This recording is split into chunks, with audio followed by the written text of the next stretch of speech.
I'm married to my husband, Jerry, and then we have Tommy, who's 2.5, and we have Claire, who will be 1 at the end of this month.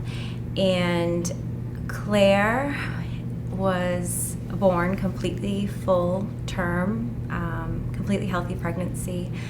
There was no indication that there was anything wrong at all for the first couple months. And then as she was about 3 months old, we realized, she's not gaining weight, right? And she was breastfeeding at the time, and she just was starting to cough and vomit a lot and was really struggling to eat.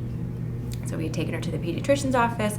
The first couple times, they kind of just waved it off as she was fine. And, some babies just aren't as big as other babies, and I'm comparing her to my son and all these different things. And then it became very clear that something is wrong. So then our pediatrician had actually sent us to Children's Hospital first, and we had a swallow study done there.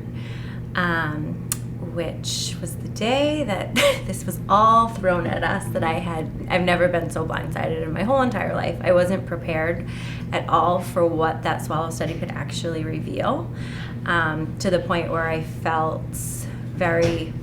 like I hadn't educated myself enough going into it, or that someone hadn't maybe educated me enough into exactly what we were looking for when I went there.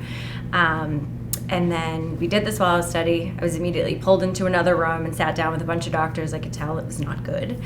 And basically they told me that she can no longer have anything by mouth, and that she was getting a NG tube placed in her nose, and that all of her feeds would run through this tube.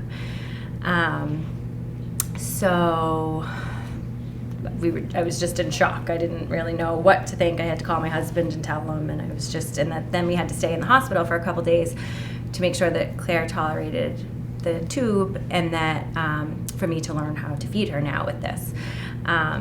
So that's all overwhelming and scary enough, but then there's the whole piece that we do have a 2-year-old at home that I'm supposed to also be taking care of, and now I just left and I'm not coming back today, which then became something that happened all the time, but that was like the moment where it all just changed.